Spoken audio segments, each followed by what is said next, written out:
आज से नमामि गंगे अभियान की शुरुआत रायसेन के झीरी बहेड़ा पहुंचकर सीएम डॉक्टर मोहन यादव ने की है और नमामि गंगे अभियान की शुरुआत हो गई है। सीएम डॉक्टर मोहन यादव ने इसका शुभारंभ कर दिया है। बेतवा नदी का उद्गम स्थल है झीरी बहेड़ा और यहीं पहुंचकर इस अभियान की शुरुआत की गई है। प्रदेश भर में यह अभियान चलेगा और इस अभियान के तहत मध्य प्रदेश को हरा भरा बनाया जाएगा और नदियों को स्वच्छ किया जाएगा। तो पर्यावरण के लिहाज से नमामि गंगे अभियान बेहद महत्वपूर्ण है और इस अभियान की शुरुआत हो गई है झीरी बहेड़ा से। झीरी बहेड़ा रायसेन में है और बेतवा नदी का उद्गम स्थल है। सूरज तिवारी ज्यादा जानकारी के साथ जुड़ गए हैं, सीधा उन्हीं का रुख करेंगे। सूरज, क्या क्या रहा? नमामि गंगे अभियान शुरू हो गया है, क्या कुछ हुआ और जरा इस अभियान के बारे में भी जानकारी दे दीजिएगा। देखिए नितेश, आपको बता दें आज से जो है नमामि गंगे अभियान की शुरुआत हो गई है। खुद मुख्यमंत्री मोहन यादव रायसेन के झीरी बहेड़ा पहुंचे और यहां पर उन्होंने पूजा अर्चना करके 108 पौधारोपण भी किया, पेड़ों का जो पेड़ लगाए और उसके बाद इस अभियान की शुरुआत कर दी। ये जो अभियान है पूरे तरीके से जल संरक्षण और संवर्धन के लिए है, क्योंकि आज विश्व पर्यावरण दिवस भी है। इसीलिए मुख्यमंत्री मोहन यादव ने 108 पौधारोपण भी किया और उसके बाद इस अभियान की शुरुआत कर दी। आपको बता दें कि लगातार मुख्यमंत्री मोहन यादव संरक्षण, संवर्धन और पर्यावरण के विषय में बोलते रहते हैं। उनका कहना है कि इन्हें बचाया जाए, क्योंकि जिस तरह से नदियों का घटता जल स्तर हो या फिर नदियों में अवैध खनन हो, सारी चीजों इन सबको रोका भी जाए कि किस तरह से जल संरक्षण और संवर्धन किया जाएगा, उसी को लेकर यह अभियान चलाया जा रहा है। 10 दिन अभियान चलेगा, लगभग आज से शुरुआत हुई है और 16 तारीख तक ये पूरा अभियान चलेगा, यानी गंगा दशहरा जिस दिन है उस दिन तक पूरा अभियान चलाया जाएगा। तो खुद मुख्यमंत्री मोहन यादव ने आज इसकी शुरुआत की और 10 दिन तक अभियान में पूरी जो योजना है किस तरह से जल संरक्षण और संवर्धन के लिए कार्य किया जाए वो किया जाएगा। नितेश, ठीक है। सूरज, बहुत बहुत शुक्रिया जुड़ने के लिए और तमाम जानकारी साझा करने के लिए। और मध्य प्रदेश में लोकसभा की सभी 29 सीटों पर बीजेपी ने ऐतिहासिक जीत दर्ज की है। इस बीच पूर्व मुख्यमंत्री शिवराज सिंह चौहान मध्य प्रदेश के मुख्यमंत्री डॉक्टर मोहन यादव से मिलने उनके आवास पहुंचे और दोनों की शिष्टाचार भेंट हुई और दोनों ने एक दूसरे को इस भव्य जीत पर शुभकामनाएं दी, बधाइयां दी। टीवी स्क्रीन पर आप देख सकते हैं जब वो निवास पहुंचे और दोनों ने किस तरह से एक दूसरे को मिठाइयां खिलाकर शुभकामनाएं दी। और मध्य प्रदेश में ऐतिहासिक जीत के बाद बीजेपी उत्साहित है। मुख्यमंत्री डॉक्टर मोहन यादव के नेतृत्व में बीजेपी ने ऐतिहासिक सफलता हासिल करते हुए 29 की 29 सीटों पर जीत दर्ज की है। सीएम डॉक्टर मोहन यादव से बात हुई है, एग्जीक्यूटिव एडिटर ज्ञानेंद्र तिवारी जी ने बात की है उनसे, जरा सुनिए क्या कुछ कहा है उन्होंने इस जीत को लेकर। देखिए, लोकसभा का चुनाव है ये और मध्य प्रदेश के मुख्यमंत्री लोकसभा चुनाव में जितने राज्यों को कवर कर आज मध्य प्रदेश के सीएम हाउस में बैठे हैं, मुझे नहीं लगता कि इतने राज्यों में मध्य प्रदेश के नेता इससे पहले जाकर चुनाव प्रचार किए हों और सरकार बनने के इतने कम वक्त में पूरे देश में आपका जहां जहां दौरा रहा डॉक्टर मोहन यादव जी, वहां वहां विस्तार न्यूज़ पहुंचा। बहुत बहुत धन्यवाद आपका विस्तार न्यूज़ को समय देने के लिए। आपका भी अभिनंदन है और ये विस्तार का विस्तार होता रहे, मेरी शुभकामना है। पूरे देश में आपका चैनल नंबर 1 का चैनल बने। मैं उम्मीद करता हूँ कि इस प्रकार से आपकी और आगे विस्तार की अपनी गतिविधि आगे बढ़े। पूरे देश में आपका दौरा हुआ और जहाँ जहाँ दौरा हुआ हम लगातार आपको देखा, हम विस्तार न्यूज़ ने दिखाया दर्शकों को, जहाँ आप जा रहे थे, रोड शो कर रहे थे, भाषण दे रहे थे। तेलंगाना भी आप गए, महाराष्ट्र भी आप गए, दिल्ली में आपका रोड शो हुआ। जो आपने देखा या जो आपने महसूस किया, क्या नतीजे उसी के इर्द गिर्द आ रहे हैं या फिर आपको लगता है थोड़ा और इंतजार करना चाहिए? नहीं, निश्चित रूप से उसी तरह से आए। जब हमने हर जगह आह्वान किया और जनता में भी एक उसका रिफ्लेक्शन आया, फिर एक बार मोदी सरकार तो हमने देख रहे हैं, फिर एक बार मोदी सरकार। कल तक तो ये एग्जिट पोल के नतीजे खराब बता रहे थे, पूरे मीडिया को पता नहीं क्या क्या गालियाँ दे रहे थे। ये कह रहे थे किसी हालत में, मैं राहुल गांधी कह रहा हूँ कि 4 जून के बाद मोदी जी प्रधानमंत्री नहीं बनेंगे। क्या हुआ उस बात का? फिर बन रहे मोदी जी प्रधानमंत्री। तो इनकी बात का वजन ख़त्म हो गया जनता के बीच से और धीरे धीरे कांग्रेस ने और अपनी स्थिति खराब कर ली, उनके साथ वालों ने कर ली। अब अलग बात है वो खुश हो जाएंगे कि हमने 52 से 94 कर ली, तो आप अंदाज लगा लो 2014 के पहले इनकी सरकार थी, 10 साल तक सरकार चली, 60 साल इनके पुरखों ने सरकार चलाई। ऐसी सरकार चलाने के बाद भी ये 15 साल में अगर 100 भी नहीं ला पा रहे हैं तो ये प्रगति है कि वो अवनति है, ये उनका विचार है। हम तो सब खुली आंखों से देख रहे हैं।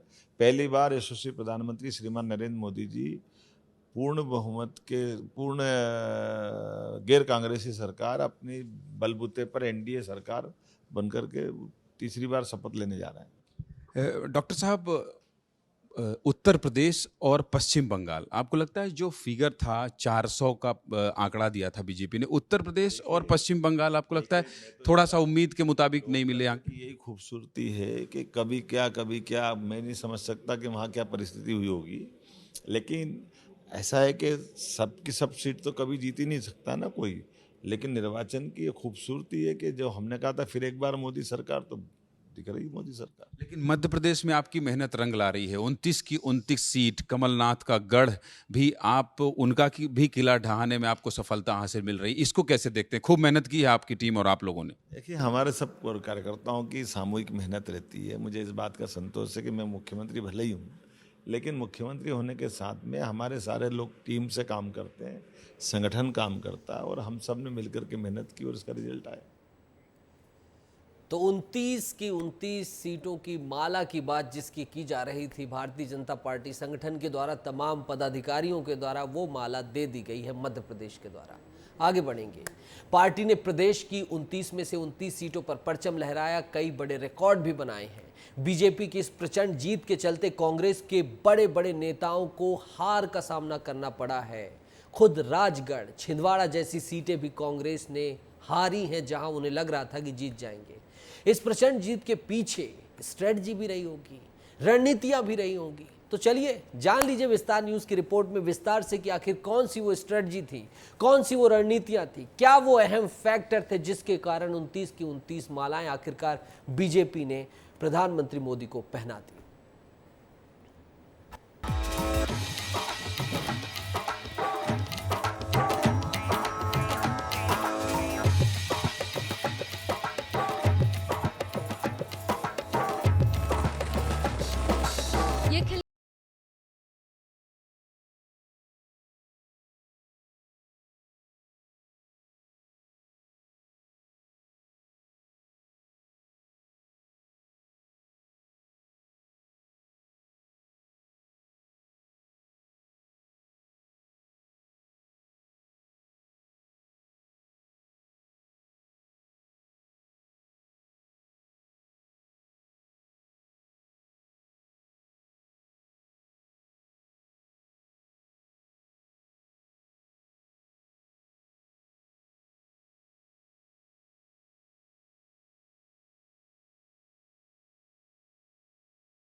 रणनीतियां हैं जिन्होंने बीजेपी को एमपी के मिशन 29 को सक्सेसफुल बनाने में मदद की। बीजेपी ने इन सब के अलावा प्रदेश की सबसे ज्यादा आबादी वाले वर्ग यानी कि अनुसूचित जाति और अनुसूचित जनजाति को साधने के लिए कई बड़े काम किए और अपनी जनसभाओं में इन दो वर्गों का मुद्दा उठाना नहीं भूले। मध्य प्रदेश के आदिवासी बहुल जिलों में हजारों करोड़ रुपए के कार्य पीएम जन मन योजना के तहत कराए जा रहे हैं। बहरहाल रणनीति चाहे जो भी रही हो, चाहे वो राम मंदिर का मुद्दा ही क्यों ना हो, या फिर स्टार प्रचारकों के दौरे, या फिर चाहे वर्गों को साधने की कवायद, वास्तविकता ये है कि बीजेपी ने मध्य प्रदेश में क्लीन स्वीप किया है। पार्टी अपने मिशन 29 में पूरे तरीके से कामयाब हुई है। प्रदेश की जनता भी भगवामय हो चुकी है और लोकसभा 2024 के साथ साथ विधानसभा 2023 के परिणामों से साफ जाहिर होता है कि बीजेपी मध्य प्रदेश में पूरे तरीके से अपनी पैठ जमाने के लिए कामयाब रही है। ब्यूरो रिपोर्ट, विस्तार न्यूज। तो बीजेपी की इस जीत की तस्वीर के बाद अब थोड़ा जबलपुर चलते हैं। जबलपुर लोकसभा सीट में बीजेपी ने प्रचंड बहुमत से जीत हासिल की है। 20 सालों के बाद जबलपुर को सांसद के रूप में एक नया चेहरा मिला है। वो चेहरा है आशीष दुबे। बता दें कि आशीष दुबे ने 4,86,000 वोटों से जीत हासिल की है। विस्तार न्यूज से खास बातचीत में नवनिर्वाचित सांसद आशीष दुबे ने बीजेपी के सभी कार्यकर्ताओं और जनता का आभार ज्ञापित किया है और भी कुछ कहा है, जरा वो सुनिए। इस समय हमारे साथ मौजूद हैं नवनिर्वाचित सांसद आशीष दुबे जी। क्या कहना चाहेंगे इस जीत के लिए? ये जीत मैं भारतीय जनता पार्टी के कार्यकर्ताओं को समर्पित करता हूं। जबलपुर संसदीय क्षेत्र के सम्मानीय मतदाताओं को समर्पित करता हूं, जिन्होंने इतना बड़ा जनादेश भारतीय जनता पार्टी के पक्ष में दिया है। उन्होंने कहीं ना कहीं हमारे यशस्वी प्रधानमंत्री नरेंद्र मोदी जी के नेतृत्व में विश्वास व्यक्त किया है। जबलपुर शहर को आप कहाँ देखते हैं और क्या करना आपकी प्राथमिकता में रहेगी? देखिए, पिछले कुछ सालों में जब से भारतीय जनता पार्टी की प्रदेश में सरकार बनी, केंद्र में सरकार बनी, जनता का आशीर्वाद भारतीय जनता पार्टी को मिला जनप्रतिनिधि के रूप में। जब उन्होंने यहाँ से अपने लोगों को भेजा तो उसके बाद से जबलपुर में विकास की गति को आगे बढ़ाया गया है। उस गति को और तेज करना निश्चित रूप से मेरी प्राथमिकता जबलपुर का विकास होगा। इस बात का भी गम है कि हम जिस टारगेट को लेकर चल रहे थे, 400 पार की बात कह रहे थे, 300 पार भी। अब देखिए, जनता का निर्णय है जो है वो हमारे सामने है। जबलपुर को अब नया चेहरा मिल गया है आशीष दुबे के नाम पर और प्राथमिकता के तौर पर उनका कहना है कि जो विकास की गति है उसे और तेज की जाए। कैमरामैन रविंद्र के साथ योगेश कुमार, विस्तार न्यूज। तो ये बात थी जबलपुर की। इधर खंडवा लोकसभा सीट से भी बीजेपी प्रत्याशी ज्ञानेश्वर पाटिल ने जीत हासिल की है। इस दौरान ज्ञानेश्वर पाटिल ने कहा कि जनता ने जो इस बार आशीर्वाद दिया है, निश्चित रूप से बड़ी जिम्मेदारी भी दी है। इस ऐतिहासिक जीत पर सांसद ज्ञानेश्वर पाटिल ने विस्तार न्यूज से क्या कहा है, देखिए। नवनिर्वाचित हुए सांसद ज्ञानेश्वर पाटिल हमारे साथ मौजूद है। हम उनसे बात करेंगे किस तरीके की जीत खंडवा लोकसभा में उन्होंने हासिल की है। खंडवा संसदीय क्षेत्र की सारी जनता का बहुत बहुत आभार व्यक्त करता हूँ और जो आशीर्वाद क्षेत्र की जनता ने इस बार दिया है, निश्चित रूप से एक बहुत बड़ी जिम्मेदारी दी है कि जो हमारे विकास के काम है, गरीबों के कल्याण के काम है, उन सारे कामों को प्राथमिकता के आधार पर पूरा करना है। और 2.5 वर्ष पहले भी जनता ने आशीर्वाद दिया था, लेकिन उससे 3-4 गुना बढ़ाकर इस बार आशीर्वाद दिया है। तो आने वाले इस 5 वर्षों के अंदर विकास में कोई कसर बाकी नहीं छोड़ी जाएगी। चुनाव में 2.5 साल मिले थे, अभी 5 साल मिले हैं। किस तरीके का नेतृत्व करेंगे और बुरहानपुर और खंडवा ऐसे क्या विकास कार्य आपके दिमाग में जो आप अभी तत्काल में करने के जा रहे हैं? देखिए, नाली, सड़क, रोड, ये तो सारी चीज़ें हो ही रही हैं। जो जनजातीय क्षेत्र है वहाँ पर, जहाँ पर मोबाइल टावर्स नहीं थे, वहाँ पर मोबाइल टावरों की संख्या बढ़ाकर स्वीकृति की है। जहाँ बचे हैं उनको भी करना है। बिजली पर्याप्त मात्रा में जनजातीय क्षेत्र में गांव-गांव तक के फाले तक बिजली पहुंचकर वहाँ पर ग्रिड भी बनवाना है, तो वो ग्रिड भी हमने बनवाए और जहाँ रह गए वो भी बनवाएंगे। किसान के खेत तक पानी पहुँचाना हमारी प्राथमिकता है और उसी के साथ साथ युवाओं को कृषि आधारित उद्योग लगवाकर यहाँ पर रोजगार के अवसर उनको उपलब्ध कराना, ताकि उनको रोजगार के लिए बाहर जाने की आवश्यकता नहीं पड़े। और जो भी जैसी जनता की डिमांड आएगी उस हिसाब से यहाँ पर विकास के काम और किए जाएंगे। विंध्य का रुख करते हैं। विंध्य में रीवा लोकसभा सीट से बीजेपी प्रत्याशी जनार्दन मिश्रा ने बड़ी जीत हासिल की है। तीसरी बार जीत हासिल की है। कांग्रेस प्रत्याशी नीलम मिश्रा को 1,93,000 वोटों से इन्होंने मात दी है। पार्टी ने उन पर भरोसा जताते हुए तीसरी बार चुनावी मैदान में उतारा था और उन्होंने पार्टी की जो प्रतिष्ठा थी उसको पूरी तरह से निभाया है। जनार्दन मिश्रा अपनी जो उम्मीदवारी है उसमें खरे उतरे और बड़ी जीत हासिल की है।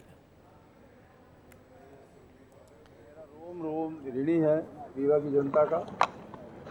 और मैं जिस पृष्ठभूमि का व्यक्ति हूँ, उस पृष्ठभूमि का व्यक्ति कभी लोकसभा सदस्य बनने की सोच भी नहीं सकता।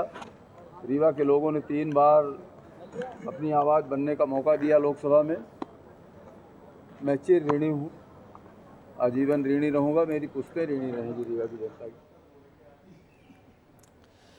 मध्य प्रदेश के पूर्व सीएम दिग्विजय सिंह के भाई लक्ष्मण सिंह ने एक बार फिर से पार्टी को चुभने वाली बातें कही है। लक्ष्मण सिंह ने अपनी ही पार्टी पर सवाल उठाया है और टीवी स्क्रीन पर देखिए जरा वो सवाल क्या है।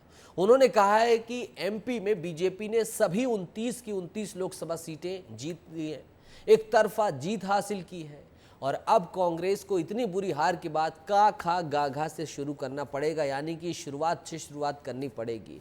इससे पहले भी लक्ष्मण सिंह समय समय पर पार्टी की जो लाइन है उससे हटकर अपनी अभिव्यक्ति रख चुके हैं। ट्विटर में कई बार उन्होंने ऐसी चीज़ें की हैं और एक बार फिर से लक्ष्मण सिंह की ये बातें उनके ही संगठन को चुभने वाली हैं और दिल दुखाने वाली बातें हैं।